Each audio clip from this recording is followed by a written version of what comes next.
em nome de Jesus. Amém. Amém. Glória a Deus. Os irmãos podem se assentar, quem estava aí de pé, não é?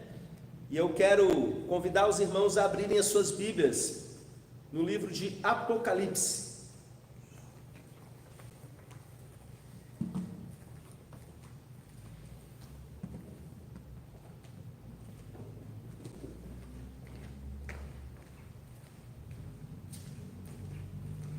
Apocalipse capítulo 19.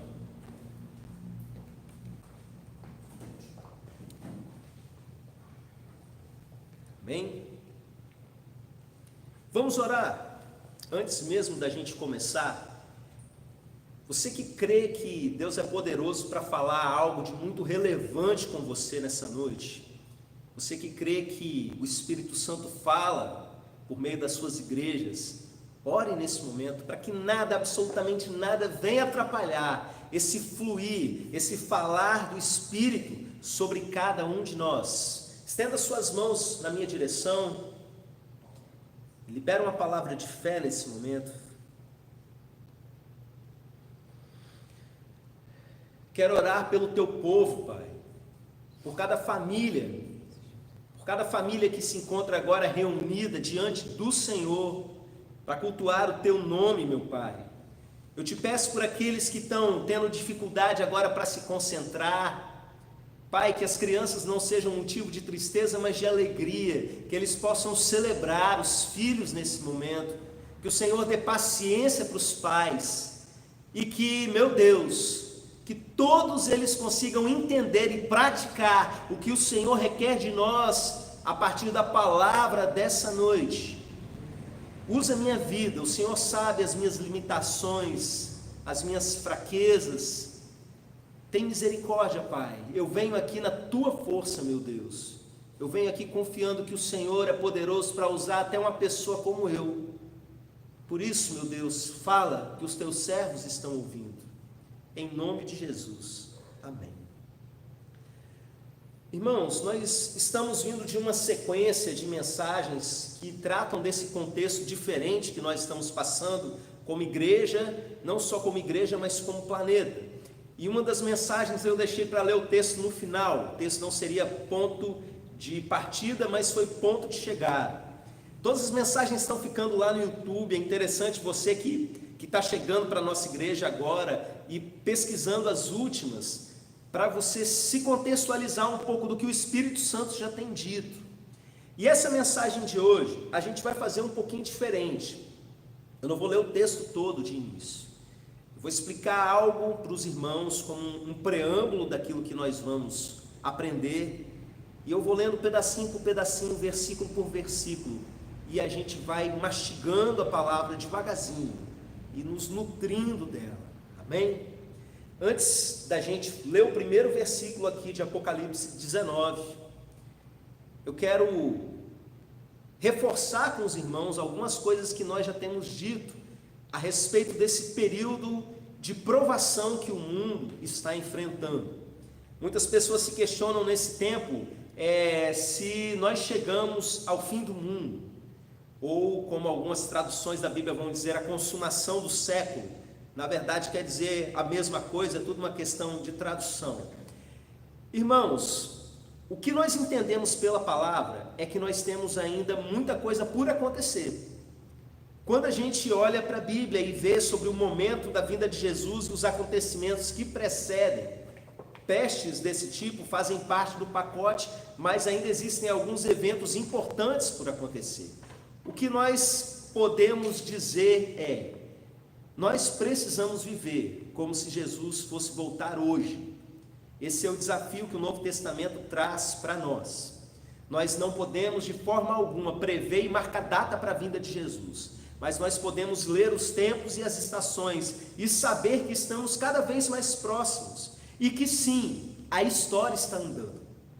Esse é um ponto importante para a gente entender, que quando um evento dessa magnitude acontece, A igreja já estava sabendo, não simplesmente por uma questão de que um dia vai acontecer, não. Nós sabíamos inclusive o ano que isso iria acontecer, que algo grande estava se aproximando, que viriam alguns anos de juízo do Senhor sobre a terra. Como é que vocês sabem disso? A Bíblia diz para a gente que o Senhor certamente nada vai fazer sem antes anunciar aos seus servos, os profetas. E quem tem ouvidos, ouça o que o Espírito diz às igrejas. São dois textos diferentes, tá? Um em Amós e outro em Apocalipse.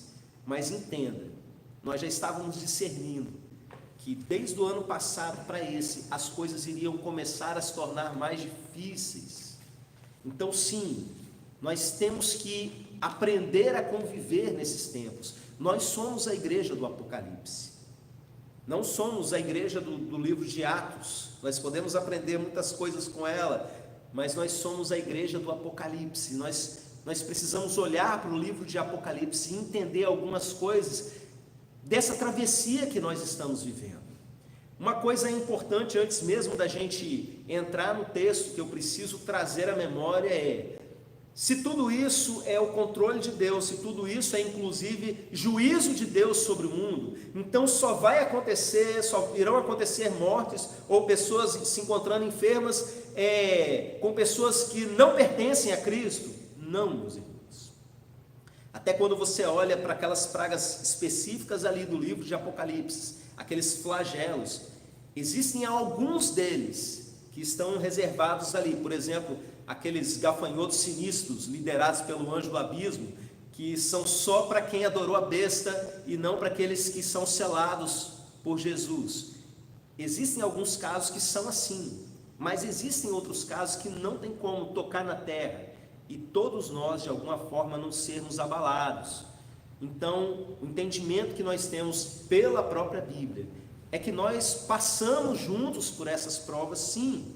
E se alguém morrer, pastor, mesmo sendo de Jesus, se é possível? Claro que é, e a Bíblia ainda diz: bem-aventurado aqueles que agora dormem no Senhor. Irmãos, eu morri no dia que eu aceitei Jesus.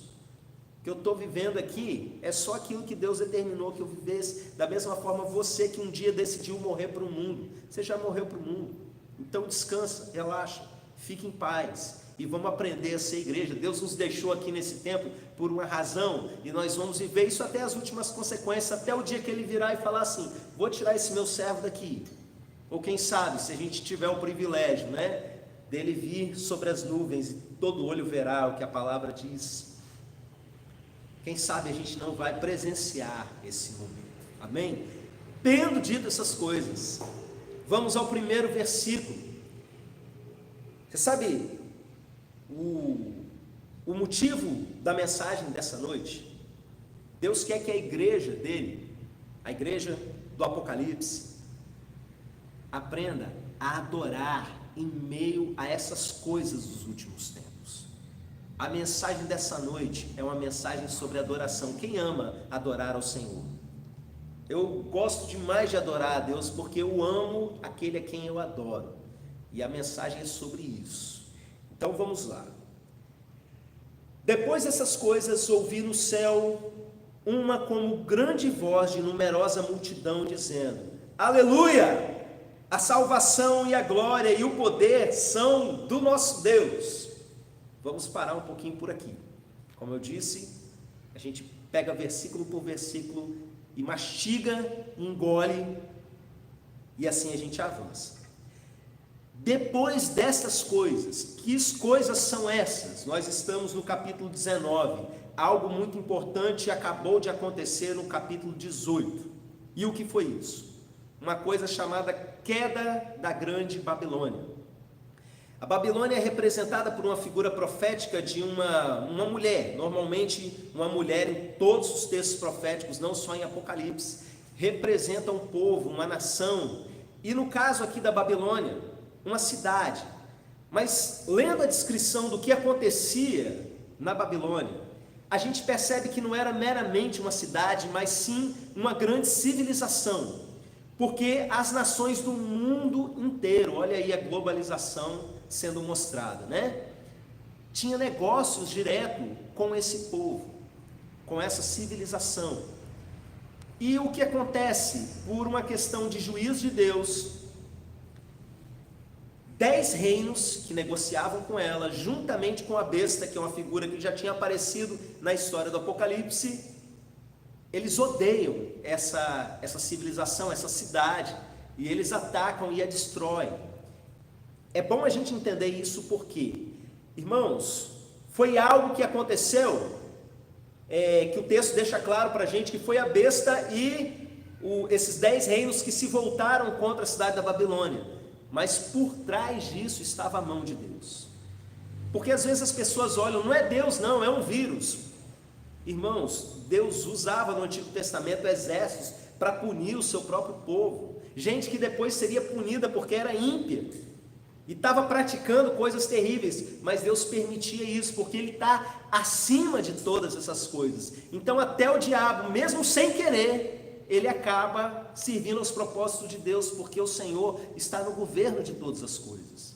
Então entenda, uma grande civilização, ela caiu, e foi uma coisa horrorosa, o texto mostra para a gente. Tudo destruído, corpos para tudo quanto é lado, muita gente morta, a cidade sendo queimada, e o detalhe, Deus falando para o povo, sai dela, povo meu, porque senão você vai virar cúmplice, e vai sofrer os mesmos flagelos que estão por vir sobre esse povo. Esse é o apelo de Deus, para que eles saiam desse sistema, dessa civilização babilônica. Agora eu quero que você pense no povo de Deus saindo. Eu quero que você pense no povo de Deus ao redor. Você já viu a situação de um refugiado de guerra? O sofrimento que um refugiado de guerra sai quando ele precisa sair de um lugar, porque a destruição chegou até aquele lugar. E não só isso, você já teve que conviver com corpos. Estão chegando para a gente notícias aí do Equador, de uma quantidade gigantesca de corpos que o governo não está dando conta de sepultar. Gente queimando corpos no meio da rua, uma senhora reclamando que estava com os pais mortos dentro de casa há 5 dias, os vizinhos reclamando do cheiro, mas não tem para onde levar, os hospitais numa situação difícil. Imagina uma cidade inteira de uma vez.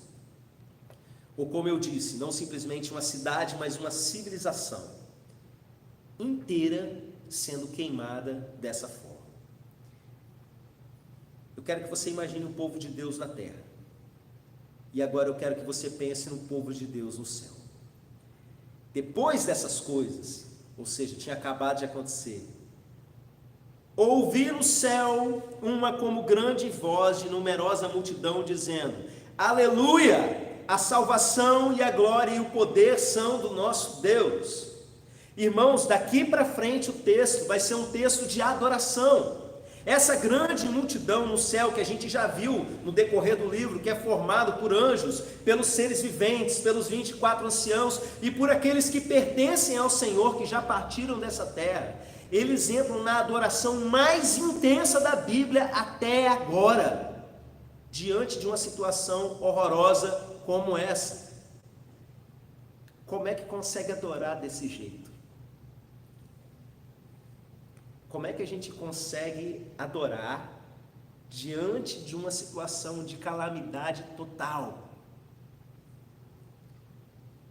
A resposta está aqui. Depois dessas coisas, ouvi no céu. Ouviu aonde? No céu. Falou aí da sua casa? João ouviu do céu. Ouviu no céu essa grande manifestação. Presta atenção, igreja do Apocalipse, você precisa ouvir o que está se passando no céu, porque aqui na terra a gente está ouvindo muita coisa, e a gente está ouvindo coisas demais aqui da terra, e se a gente se enche de coisas da terra, a gente entra em medo, desespero e ansiedade, e a adoração vai sendo morta dentro de nós. Então o povo de Deus precisa aprender a fazer isso aqui que aconteceu com João, ouvir no céu, ouvir aquilo que está do céu, ouvir os comandos que estão vindo do céu sobre a terra, e passar, ouvindo do céu, a entender o que eles estão entendendo lá do outro lado, o que Deus está vendo de cima, porque quem está aqui dentro do jogo não consegue ter uma noção completa do que está se passando, mas aquele que está por cima de tudo, ele sabe. E aqueles que estão próximos a Ele, ouvindo diretamente aquilo que está vindo do trono, eles têm motivo para adorar. E não só isso, Ouvi no céu uma voz como de numerosa multidão dizendo: Aleluia! A salvação e a glória e o poder são do nosso Deus. Irmãos, eu quero falar para vocês um pouquinho sobre aleluia. Você sabe o que é aleluia? A maior parte dos crentes não sabe, quem sabe às vezes fala sem prestar atenção no que está dizendo. É comum a gente ouvir, por exemplo, os crentes no momento do louvor falarem aleluias no plural, o que para mim não faz muito sentido. Eu entendo, eu acredito que Deus recebe como expressão de adoração, mas aleluia é uma palavra hebraica que quer dizer louvai ao Senhor. A Yahvé, esse Iá que tem aí no final, é disso. É uma das poucas palavras que ela é a mesma em todas as línguas do mundo. Aleluia. Todo idioma. E o significado é esse. Então, o povo que está lá, a grande multidão, olhando aquela situação terrível, eles não só estão adorando, eles estão falando louvai ao Senhor. Eles estão convidando todo mundo a adorar ao Senhor. É importante esse comando, meus irmãos. Enquanto a gente está adorando ao Senhor, a gente liberar essa palavra, convidando outros para adorar conosco. Irmãos, eu me lembro há muitos anos atrás, quando a nossa igreja era um templo bem pequenininho, pouca gente congregava conosco. A nossa igreja estava passando por um período de grande frieza espiritual. Era uma época que o denominacionalismo ainda era muito forte, não é? E a gente não estava adorando. A gente cantava nos cultos, mas o nível de adoração era muito baixo, era uma frieza muito grande, porque o medo de perder a identidade denominacional era uma coisa que impedia mesmo. A gente falava para Deus basicamente assim, né? Só vai agir aqui se for do nosso jeito. Em outras palavras, era isso que a gente estava fazendo. E eu me lembro que numa manhã fria de domingo, Vinícius está aqui, vai lembrar bem desse dia, tocou comigo nesse dia. Aliás, Vinícius, desde sempre, né? Estava falando com ele, faça chuva, faça sol, entra gente, sai gente na igreja, o mundo está acabando, Vinícius está aqui com a gente, né? Ele, o irmão dele, glória a Deus por isso. Nessa manhã de domingo, o nosso pastor, presidente, o pastor Osias, ele tinha ido para um retiro espiritual. Enquanto ele estava lá, Deus liberou algo sobre a igreja nem sabia de nada. Mas, meus irmãos, eu vim no domingo de manhã para pregar, e o Senhor me deu uma palavra nessa sequência, os 4 aleluias aqui de Apocalipse 19. Meus irmãos, eu comecei a explicar para o povo que era importante adorar, que era importante adorar do jeito que a Bíblia dizia, porque o nosso povo tinha medo de gritar na presença de Deus, porque gritar era coisa de maluco, que gritar era coisa de crente doido, de crente que não tinha entendimento da palavra, e não entendia que a Bíblia estava cheia de comandos desse tipo, que no seu tempo todos gritam glória, todos dizem glória, e a Bíblia está cheia, principalmente ali no livro de Salmos, que é a nossa referência de adoração, de comandos mesmo. Gritai ao Senhor bem alto, e às vezes as nossas traduções vão colocando umas palavras, uns eufemismos para o pessoal não perceber. E o que eu disse para a igreja, por comando do Espírito Santo naquela manhã foi: você pode passar a sua vida inteira dentro de uma igreja sem gritar um aleluia. Olha o que vai acontecer aqui no fim dos tempos. Uma grande multidão, se você estiver nela, você vai gritar aleluia junto. E eu ia lendo o texto, e aleluia, e botava a igreja para repetir, aleluia, e cada vez que a igreja gritava aleluia, ia cair numa casca, sabe? Irmãos, a gente acabou aquela mensagem, eu falei, vamos adorar, e o povo entrou em adoração de um jeito que eu nunca tinha visto até então, pessoas derramando lágrimas na presença de Deus, pessoas levantando as mãos, não era comum, aleluia, aleluia, aleluia, e vivendo coisas muito intensas. E meus irmãos, foi só o princípio daquilo que o Senhor estava por fazer em nós. Então, só voltando aqui, minha página saiu do lugar. Aleluia! A salvação e a glória e o poder são do nosso Deus. Presta atenção agora. Porque essas pessoas estavam dizendo aleluia, adorando ao Senhor e convidando o restante a adorar ao Senhor. Versículo 2: porquanto verdadeiros e justos são os seus juízos, pois julgou a grande meretriz que corrompia a terra com a sua prostituição, e das mãos dela vingou o sangue dos seus servos. Presta atenção que o segundo versículo começa com um porquanto, uma conjunção, ou seja, uma parte que liga um texto no outro, uma conjunção explicativa aqui. Por que de toda essa adoração? Porquanto verdadeiros e justos são os seus juízos. Uma igreja, para conseguir adorar mesmo diante dessa situação, precisa entender para valer essa verdade que está escrita aqui: verdadeiros e justos são os seus juízos. Deus sabe o que está fazendo, o que essa grande multidão está gritando e adorando naquela torcida diante do que está acontecendo na terra, é que o Senhor sabe exatamente o que Ele está fazendo, Ele não se perdeu disso. Ele não está perdido como algumas pessoas acham. Eu já vi pessoas dizendo que querem dar até críticas construtivas a Deus. Irmãos, quem somos nós para dizer se Deus está pesando demais a mão ou não? Ele é Deus, pelo amor de Deus. Você já viu aquela situação da polícia que vai arrastando um cara pela rua e de repente chega uma porção de gente da janela e, meu Deus, que violência, que absurdo é isso, e não sabe que na verdade aquele cara ali, um pouquinho antes, estava tentando matar os policiais, porque os policiais estavam prendendo ele por ter violentado, torturado, matado uma criança, um cara totalmente fora de controle, que se recusou a ser preso e precisa ser arrastado. Quem não sabe o contexto não está em condição de emitir julgamento. E quem é que sabe o contexto quando se trata da soberania de Deus? Como eu disse aqui outro dia, onde você estava quando Ele lançou os fundamentos da terra?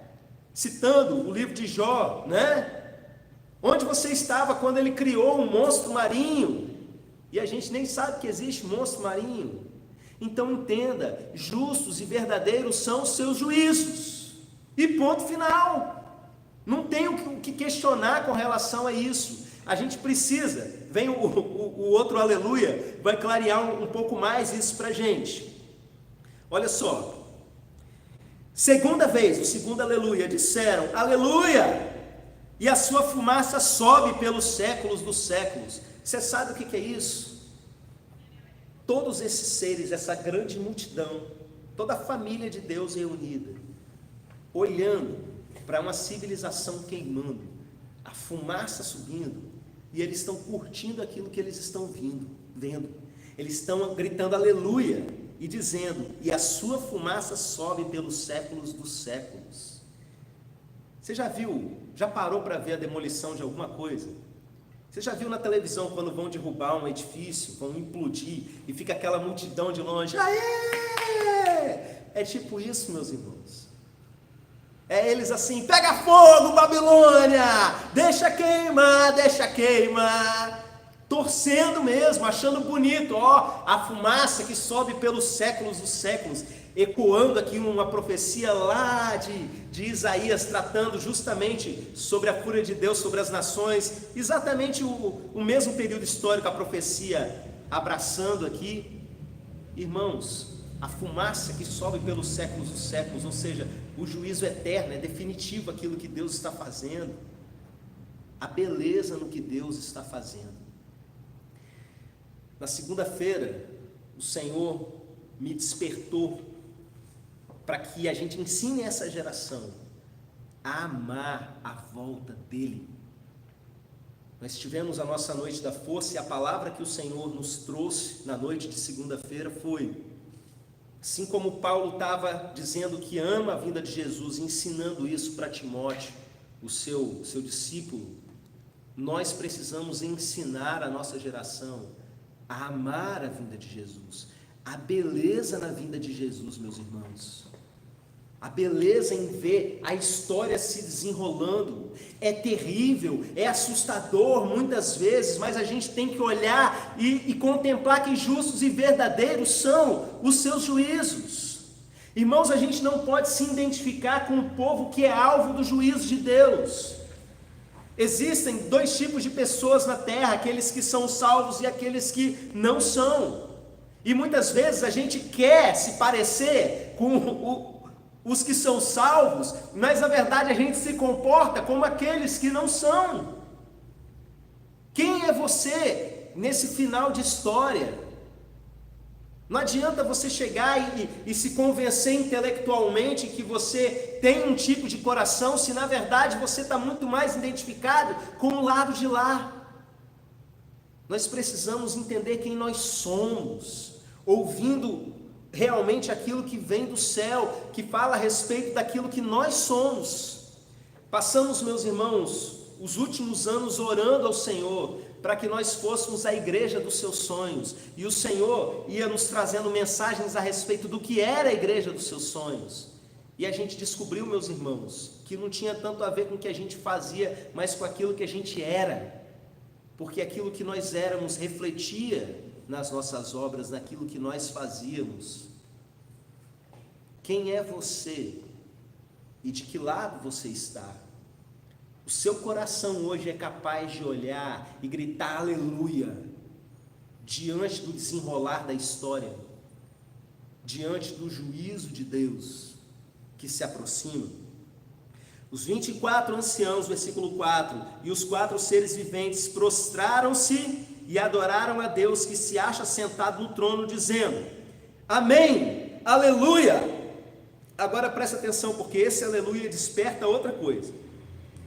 Saiu uma voz do trono exclamando: dai louvores ao nosso Deus, todos os seus servos, os que o temeis, os pequenos e os grandes. Irmãos, essa adoração dos 24 anciãos, dos 4 seres viventes, faz uma voz sair do trono. Quem está sentado no trono? O Cordeiro vivo de Deus, o leão da tribo de Judá. Esse aleluia, ele vem com um reforço, porque o aleluia vindo da igreja cantando, da grande multidão cantando, é um convite à adoração. Mas quando vem uma voz do trono dizendo: dai louvores ao nosso Deus, é uma ordem do rei. Está vindo do trono, é o rei que está falando. Ele está dando uma ordem para os seus súditos: dai louvores. E ele precisa de louvores? Não. E por que ele fala então para que a gente dê louvores? Porque nós precisamos adorar.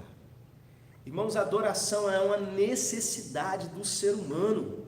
Quando o ser humano ele não tem fé em Deus, ele arruma alguma coisa para adorar, nem que seja um artista da música, ele dá um jeito, mesmo que o cara seja ateu, daqui a pouco ele já está dedicando toda a sua essência a algo, porque a adoração faz parte de nós, nós somos feitos para buscar algo, e quando esse algo não é o próprio Deus, nada mais dá conta de preencher o vazio que nós temos. Então, meus irmãos, no meio de toda essa situação, a Babilônia queimando, se transformando em habitação de demônios, aquela maior devastação de todas, olha o que ele diz, é uma ordem para vocês: adorem. Você precisa adorar nesses dias. Você aí que está ficando maluco de ter que estar dentro de casa, você precisa adorar mais. Você que sai pelas ruas com medo de trazer uma doença para casa, você precisa adorar. Você que está em paz, de repente, não está nem preocupado com o que está acontecendo, você precisa adorar. É uma ordem que vem do trono de Deus. Dê louvor ao Senhor. Isso vai fazer toda a diferença. A igreja do Apocalipse é uma igreja adoradora. É uma igreja que olha para o que Deus está fazendo no mundo e adora junto com o céu. Verso 6: então ouvi uma voz como de numerosa multidão, como de muitas águas, e como de fortes trovões, dizendo, é a resposta ao comando do rei: aleluia, pois reina o Senhor nosso Deus, o Todo-Poderoso. O Senhor reina. Você sabe por que todas essas coisas estão acontecendo no mundo? Porque o Senhor reina. Os ateus, eles debocham do reinado de Deus. porque eles pensam em modelos humanos, eles olham para um modelo de reinado e pensam em algo do ponto de vista da sua cosmovisão limitadíssima da sua própria geração. Mas entenda, meu irmão, que a Bíblia ensina de capa a capa, é que tem alguém sentado no trono, sim. Esse mundo não está entregue às moscas. Existe alguém que começou e existe alguém que vai dar fim, e existe alguém que vai começar algo a partir disso. Existe um rei governando, você não pode perder isso de vista, senão o desespero vai tomar conta de você. E se você se esquece disso, mesmo sabendo intelectualmente, você acaba caindo no engodo, no engano da cosmovisão do presente século, e acaba reproduzindo manias, costumes, pensamentos, angústias e pecados desse tempo que não pertencem a você. Existe alguém reinando, existe alguém assentado no trono. Existe um grupo de pessoas que pensa que Deus é aquele relojoeiro que criou um relógio, deu corda e soltou. Não, existe aquele que é Senhor da história, que é digno de abrir o livro, de romper os 7 selos e desenrolar a história e fazer as coisas acontecerem. Então, quando você vê que o mundo não é mais como era há pouco tempo atrás, se alegre. Existe alguém comandando, sim. Por mais que existam motivos do ponto de vista da terra, quem ouve o céu sabe que existe alguém por trás de tudo isso, acima de tudo isso, governando sobre nós. Esse é o maior motivo, meus irmãos, para a gente adorar nesse tempo. O Senhor, Ele reina. Olha agora o que diz a grande multidão, verso 7. Alegremo-nos, exultemos e demo-lhe a glória, porque são chegadas as bodas do Cordeiro, cuja esposa a si mesmo já se ataviou, pois lhe foi dado vestir de linho finíssimo, resplandecente e puro, porque o linho finíssimo são os atos de justiça dos santos. Presta atenção no início do 7. Alegremo-nos e exultemo-nos, demo-lhes glória. Dá glória a Deus quando as coisas piorarem. Você é capaz de fazer isso? Irmãos, tem gente que foi ensinada simplesmente a adorar no meio da prova como uma forma de romper a prova e fazer com que Deus tire a prova, não é? Eu vou adorar e o mar vai se abrir na minha frente. Irmãos, essa é uma adoração aqui um pouquinho diferente, porque a prova Deus não vai tirar, Ele vai concluir. Ele vai completar o que Ele está fazendo, e ainda assim a gente adora, e não só isso, não só adora, mas se alegra e exulta, ou seja, uma alegria explosiva, sabe, dessa galera toda que está aqui na presença de Deus, comemorando juntos. Chegou o tempo, finalmente é chegado o tempo das bodas do Cordeiro, o nosso amado está vindo ao nosso encontro, é o retorno do Rei. Então há motivo sim para a gente se alegrar. Às vezes, meus irmãos, a paz que eu tenho sentido nesses dias é algo tão forte, mesmo diante de notícia ruim chegando o dia inteiro, que eu chego a me perguntar: Senhor, não tem alguma coisa errada comigo? Eu não devia pelo menos me doer um pouco mais por causa das pessoas que estão sofrendo? Mas, irmãos, a alegria por ver a história de se desenrolar é maior. A gente vai ajudar sim todo mundo que precisa, a gente vai cuidar, a gente vai chorar junto, e se acontecer conosco, é claro, a gente vai chorar também. Mas, meus irmãos, eu estou sendo tomado por uma paz, por uma alegria, por uma exultação, que eu quero dividir com vocês. Ouça o céu, vai piorar sim, meus irmãos, mas é Deus agindo, Deus está no controle, Deus está nos conduzindo nesses dias, nesse tempo. Então adore por isso. Como é que nós vamos atravessar esses tempos? Adorando. Eu vou passando pela prova dando glória a Deus, lembra dessa? Glória a Deus. É assim que a gente vai, meus irmãos. É mais difícil adorar sozinho. É fácil quando a gente junta aqui e congrega. Patrícia está ali sorrindo para mim, foi a primeira vez que ela cantou diante das cadeiras vazias. Não é? Simplesmente crendo pela fé que vocês estão aí adorando junto. Irmãos, quando a gente está junto, um contagia o outro. É ou não é verdade? Existe uma coisa que eu chamo aqui na igreja de efeito manada. O que é isso? Você está frio, mas você começou a adorar do lado daquela irmã sapatinho de fogo. Daqui a pouco você está pegando fogo junto. Lembra da velha história, uma brasa fora do braseiro vira carvão, mas você bota ela de volta junto que pega fogo. Quantas vezes nos últimos tempos, nos últimos 2 anos, a gente fez muito isso. Eu falava, sai do seu lugar e vamos embolar todo mundo aqui na frente. Enquanto hoje a gente está em isolamento, mantém a distância, a gente estava no Transcol das regiões celestiais. Para quem é de fora, Transcol é o nosso transporte coletivo aqui da Grande Vitória. E como é que a gente anda lá? O ônibus faz uma curva perigosa, você não consegue nem cair, porque está todo mundo enlatado, né? Com o braço para cima tentando segurar. Aí eu falava, junta todo mundo aqui na frente, vai mais e cada vez mais, bota a mão para o alto, igual no Transcol mesmo. E a gente começava a glorificar e a glória vinha mesmo, meus irmãos. E a presença de Deus vinha sobre a gente, tomava conta, até o pastor Osias, né? Que não é dado a muitos desses tipos de experiência pela vivência espiritual que ele sempre teve, né? Esse ano ele já estava tendo visão aqui no nosso meio, de tão intenso que estava isso. Meus irmãos, adorar no meio da congregação é fácil. O difícil é como a gente lê lá no livro de Salmos: na presença dos deuses a ti cantarei louvores. Você sabe que o Antigo Testamento tinha aqueles deuses demoníacos, que eles sacrificavam até crianças para esses demônios. Imagina o salmista chegando na frente dessa estátua e falando, porque ele vive, posso crer no amanhã, no meio de um monte de gente que não está adorando junto, muito pelo contrário. Imagina Paulo e Silas na cadeia, com os outros, mandando, quem sabe, eles calarem a boca, porque já era meia-noite, e eles ali louvando ao Senhor. É aí que a gente vê o adorador mesmo. Há uma ordem liberada sobre você, e agora você sabe, dá glória a Deus, adore o seu nome. Essa ordem está vindo do trono, aí da sua casa.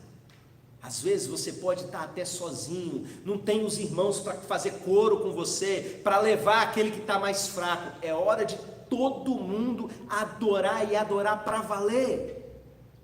Pouco antes dessa situação estourar, o Senhor nos deu um comando de mudar a nossa torre. Por uma semana a gente ia só adorar. Era Deus nos preparando para esse tempo. E eu digo para você, existe um rei, e ele reina sobre nós, ele está do trono nesse momento, e justos e verdadeiros são os seus juízos. Justos e verdadeiros são os seus juízos. Ele sabe o que está fazendo. Contemple as suas obras de poder. Está chegando o dia das bodas do Cordeiro, onde a noiva vai se encontrar com o noivo. Exultai, alegrai-vos, esse dia está chegando. Você pode se colocar de pé. O leão está rugindo sobre a terra. Eu quero convidar o ministério de louvor, e a gente não pode terminar esse culto sem adorar o Senhor.